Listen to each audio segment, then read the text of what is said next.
What's going on, everybody? Mortem here, this time bringing you my review of Elex after 100%. So, a couple of things right off the bat. I like to review games after 100% because I feel like it lends some credibility to what I do, as well as helps me separate myself from other YouTubers that do video game reviews. My Steam profile is public and linked down in the description below if you're curious in checking that out. However, these reviews do cover a lot more than just the achievements. And if you're not subscribed to my channel and you're kind of new to this, if you go to my channel, the first video you're going to see is a short video of me explaining everything that's covered in these reviews. I reviewed this primarily because I was trying to do it before the release of Elex 2 on March 1st of 2022. Now, this game was very heavily requested from my viewers. Actually, I got a lot of requests for this one. So here we are. Now, Elex itself is an open world RPG with an emphasis on building your character. That is to say, things like attributes, skills, that type of stuff. Who your character is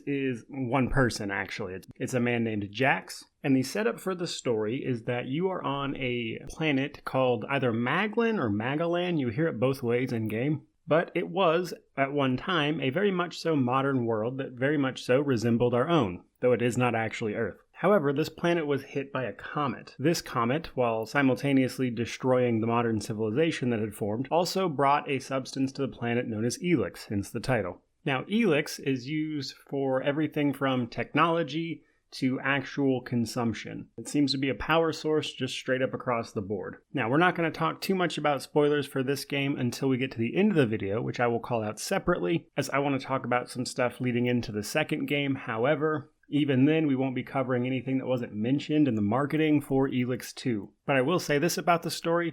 It's a bit of a slow burn. It starts off pretty slow, but by the end, it gets very interesting, and I enjoyed it very much. Now, as I mentioned, we play as Jax. Jax is a member, or at least at the start of the game, was a member of a faction called the Albs. The Albs are people who consume Elex and try to collect all of the Elex for their overlord, if you will, which is a being known as the Hybrid. Your character was a commander of this group of people. However, in the opening scenes, he's on a mission, gets shot down, and executed by these people. But surprise, he lives, obviously. Now, he's unconscious for a few days, and when he comes to, all of the Elex is drained from his system. Now, this is especially important in this world because the consumption of Elex basically removes all emotion from a person. They become cold, calculated, and logical. The Albs see emotion as a weakness. All of this has flushed your character's system, which also means all of the power that Elex grants, along with removing your emotions, is gone. Now, here's where I want to talk about character progression, because in Elex, character progression is very, very important. You're going to start this game off as just a weak baby. You are capable of nothing, basically. And in order to progress, obviously you're going to level up by killing things and completing quests, the standard RPG fare. However, when you level up, you will be granted 10 attribute points,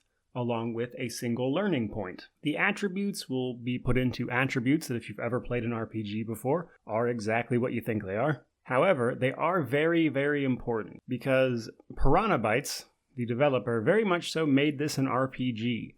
Until you have the appropriate stats and the appropriate equipment, you are going to get destroyed in combat. At the start of this game, basically everything can kill you. Regardless of whether or not you're on easy or hard, you are very weak. Now, we'll talk a bit more about the combat itself when we get to the combat section. I do have some things to say about the combat itself, but we'll get there. Now, the other thing we get are the learning points that I mentioned. You get one of these per level up. You have to go to a trainer to then teach you things. That's why they're learning points and not like skills. So you'll go to a trainer with your learning point, the appropriate attributes, as well as some money, and that character will then train you in how to do something. This is broken down into a few different trees: combat, survival, crafting, and charisma. Now, charisma is especially annoying, and this is where you can actually really tell this is a AA game, because charisma is labeled as personality, but then in some of the personality skills, it will mention it as charisma, and some items will refer to it as charisma. So personality and charisma are used a bit interchangeably, which gets a little confusing. Now, the attributes themselves,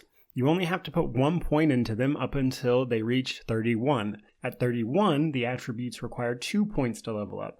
And then at 61, they require 5 points to level up, so you do get a bit of diminishing returns in terms of raising your attributes. However, all of that can be circumvented by drinking Elex drinks. Either via crafting or finding them in the world, you can find Elex, turn that into Elex potions that you can then consume for power. Now, small Elex drinks are basically useless, and they just give you a tiny bit of experience. But normal-sized Elex drinks and strong Elex drinks are very important. The regular-sized ones will give you 2 attribute points, and the strong ones will give you a learning point. Combine this with a bit of farming, and you can quite literally max out your character. However, this will negatively affect your character's cold rating, because again, Elex drains you of emotion. Now, the only way to raise your cold level is through dialogue and things, which means there's a limited amount you can raise your character's emotion throughout the game. But the Elex drinks are unlimited, so it's very possible to turn your character into an ice-cold monster, and depending on your cold level, it will change certain dialogues and their availability to you,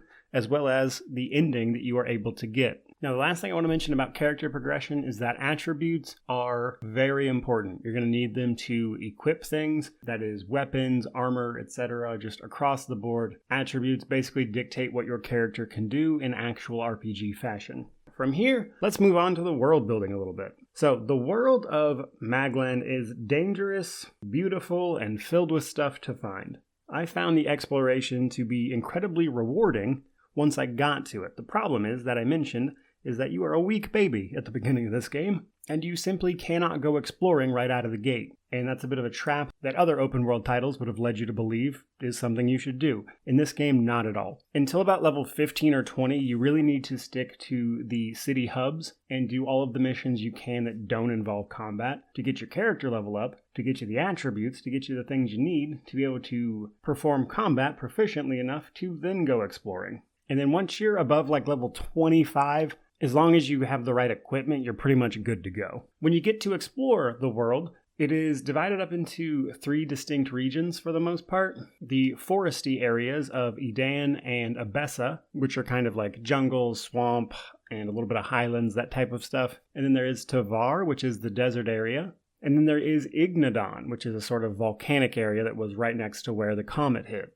And the smallest area on the map is called Zakor, which is where the Alps are. But one thing in particular that I really enjoyed about exploring this world was that the way the itemization is handled, basically everything you find is useful. You can find recipes that will help your crafting, not all of which require necessarily a ton of skill investment, but crafting becomes very handy, especially for the Elex drinks, as well as upgrading your weapons and armor, and you're going to find the materials to do that by exploring. There are enemies to fight, of course, which is going to give you experience, but also if you have one of the skills called animal trophies, you can get items to then sell back to vendors, get your money up to buy other equipment. So there's a bit of a gameplay loop there. Combine this with the fact that you can find actual Elex, side quests, useful equipment. There's just all sorts of stuff to find out in the world, and I really enjoyed exploring it, and Piranha Bytes genuinely built an amazing world here. In addition to all of that stuff to explore and find, it is also filled with several factions. Now, the factions are the Berserkers, the Clerics, the Outlaws, the Albs, and the Separatists. You can join the Berserkers, Clerics, or the Outlaws, and in fact, you have to. You have to join at least one of them in order to complete the story.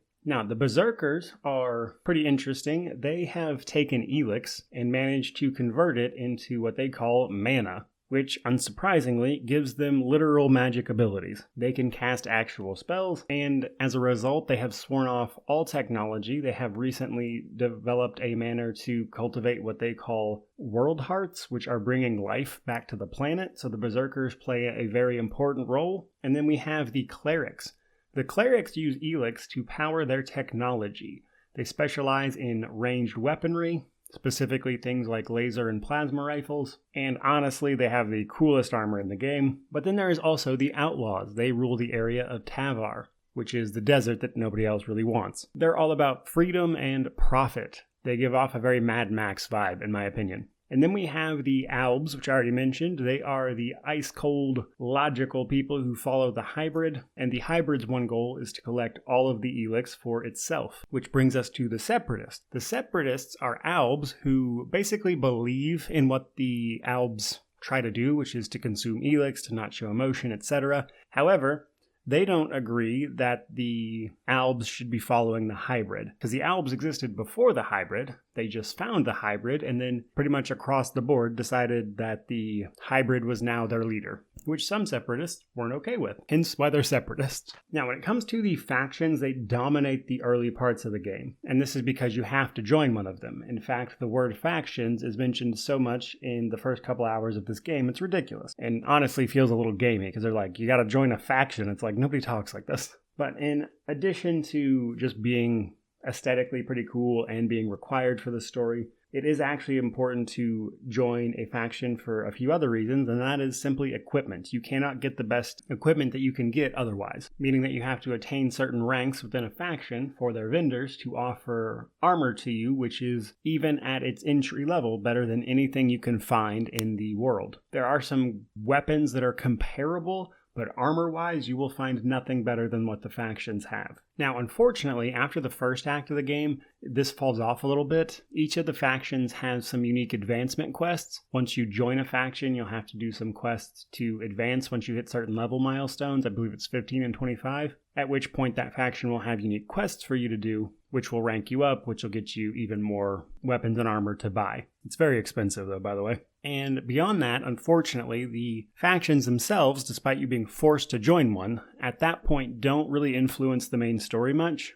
which I thought was a bit disappointing, and I hope they do more than that with Elex 2. But with all of that said, let's talk a bit about the combat, which is probably going to be the most contentious part of this game for anyone who plays it. Now, the combat will often be described as difficult, clunky, janky, kind of regardless of what you have the actual difficulty set on. Now, there are a few different difficulties to play around with. They change like how much stamina your attacks cost, the aggressiveness of enemies, things like that, though truthfully, I messed around with all of them, and pretty much regardless of what the difficulty is on, the core experience remains basically unchanged. Which brings me to my next point of differentiating between the combat itself versus the kind of jankiness of the system. Earlier, as I said, you're a weak baby, which means at the start of this game, everything can kill you. The weakest enemies in the game can kill you very easily. Until you start getting some levels under your belt, getting your attributes up,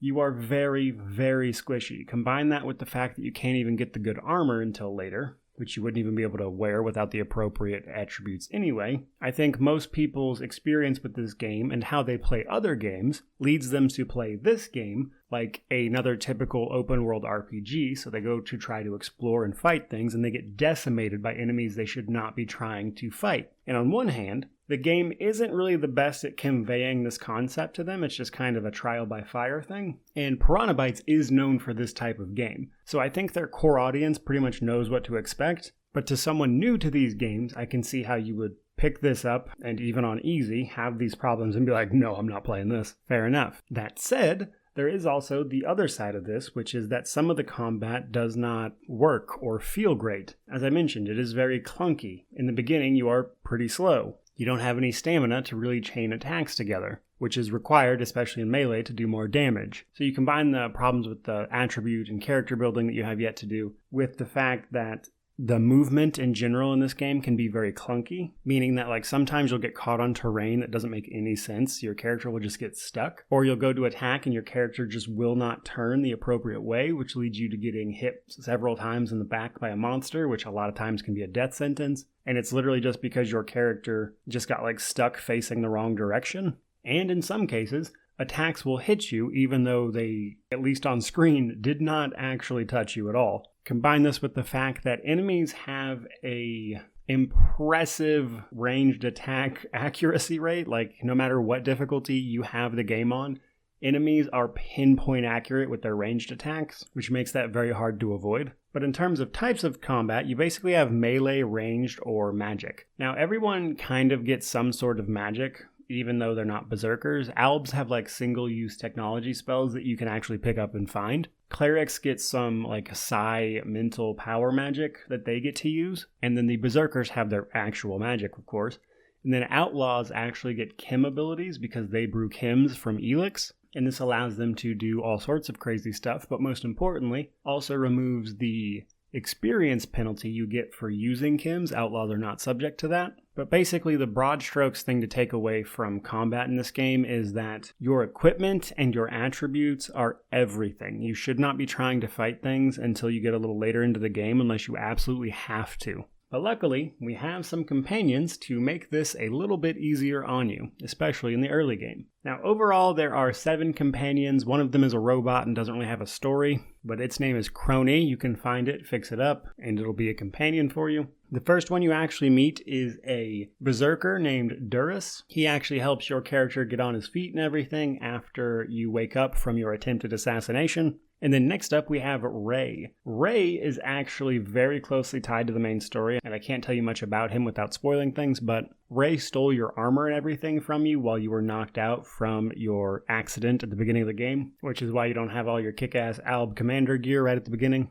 And then next up we have, I believe it's Kaja, maybe Kaya, I don't know. But she is a berserker mage who has actually left the berserkers to track down Elex because she can actually hear it as if it's some sort of voice, which relates back to the main story, so I can't talk much about that either. However, she is one of the 2 romanceable characters for Jax. We'll circle back to that. Then we have Nasty. Nasty's name pretty much sums up her entire personality. She is very rude, abrasive, and also romanceable. And then we have Arx. Arx is an exiled Alb. I could tell you why he was exiled, but again, spoilers. But you can find him on the road to one of the cities, and you can choose to help him out, and he'll act as a companion for you. He is an Alb through and through, though, so he is still taking Elex and everything. And then we have Falk. Falk is a person of the Clerics faction, and like most of the other companions, I can't tell you much about him without spoiling it for you. But he's an interesting character and you learn something really cool about him. So all of these companions are going to help you in combat, of course, but probably the most useful thing they do is distract enemies for you so you actually get a chance to hit them, which is incredibly useful. So I'm going to talk some positives, some negatives, and then I want to talk about the sequel a little bit, and then we'll draw a conclusion after that. Now, the positives of this game, by and large, are the many ways to build your character in kind of this dangerous world. You can go melee, ranged, magic, you have all these cool tech weapons, you have literal magic, you can get all chemmed up with the outlaws, you can pick up flamethrowers, you can get grenade launchers, you can use explosives. There's just a lot of ways to build your character, and the combat, once you get past the initial bluntness of it, is a lot of fun. I really enjoyed it, but admittedly, the combat isn't the focal point. On top of that, the world is gorgeous. So the cutscenes tend to be less than awesome, but the world itself is very pretty. I loved exploring it. There was just so much cool stuff to see everywhere, from the ruined buildings to the awesome high tech of the clerics, to the wide expanse of the Tavar Desert. It was just really cool to explore this world. And on top of that, I didn't talk much about it because of spoilers, but the story gets really good. I really liked the story a lot. So much so that while going into this being a bit like, I don't know what to expect, this game was good enough for me to be like, I am very excited for Elex 2 now, and I'm looking forward to playing it on its release. And then we have the negatives. So the opening is very hard to push past, especially if you're new to Piranha Bytes games. For all of the reasons that I've mentioned up to this point, combine the clunkiness with the fact that most people aren't used to third-person RPGs being that critical on your actual attributes. It just leads for a rough starting experience to new players, which quite frankly I think is why this game received such average reviews on its release back in 2017. And beyond that, there's just some general jankiness. This game is so good it might fool you into thinking this is a AAA thing, but it's really more of a AA experience. And once you start digging beneath the surface, that really starts to show with things like the personality and charisma thing I mentioned, the combat, the getting stuck on terrain, the hitboxes being weird, just a lot of general jankiness really kind of show off that it's a AA game, and that can get very frustrating over time. But if you can get past that stuff and what you've heard for the rest of this sounds very interesting to you, then by all means check it out. I enjoyed it immensely. It's normally $50 on Steam, which is a bit much in my opinion, honestly, especially with the sequel about to come out, but if you can pick that up on sale, it's a great buy. Spoiler warning, I want to talk about some of the endings for Elex, as well as some things you can do in-game that relate to the sequel. And if all you were here for was everything I just mentioned, there you go. See you next time. Don't want to spoil it for you. But for everybody else, let's talk about the endings and some other stuff here. The game has 2 romanceable companions, as well as several endings to the story, as well as some events that will change depending on your cold status. Now, while I do personally love an import save option into a next game when there's this many options and ways to build your character, From the marketing I've seen from Elex 2, it looks like certain decisions are actually set in stone already, such as who your character romances and what faction they actually joined, and what ending the first game took. Now, it looks to me that your character definitely romances Kaya. We see that in the trailers for Elex 2, and it appears they have a baby, which is apparently a big plot point for the next game. It also appears that the ending was the ending in which Jax actually destroyed the hybrid, and that's important because there's a couple other major endings where you can either destroy the hybrid outright, or you can potentially use a third neutral option with the mana that the Berserkers make, where you infect the hybrid with the mana instead of Elex, which basically forces him to cooperate with the Berserkers and everything. And it looks like the faction you actually joined wound up being the Berserkers as well. But regardless of any of that, the ending for Elex is that the hybrid explains what you probably already guessed if you played and pay attention up to that point, and that is that the Elex was not sent to Maglan on accident. It was actually sent there specifically to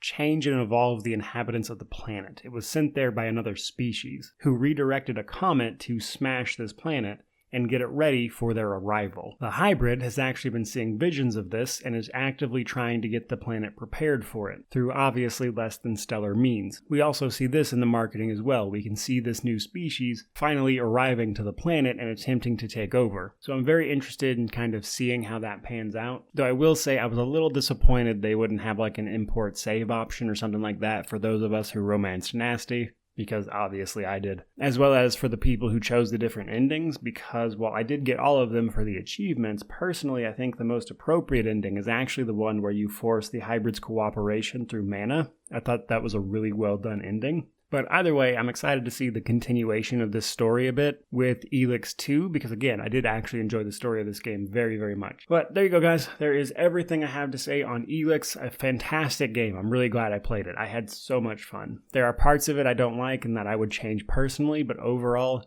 an amazing game. I had a blast. Again, I think $50 is a little steep. I paid like $30 for it actually, but I'm actually a little disappointed in myself for not having played this particular game up to this point because it came out in 2017. But I'm glad I finally got the chance to. It honestly blew me away. So with that said, hope you guys enjoyed the review. If you did, please remember to like, comment, subscribe, all that YouTube jazz. But regardless of any of that, truly, just thank you so much for watching.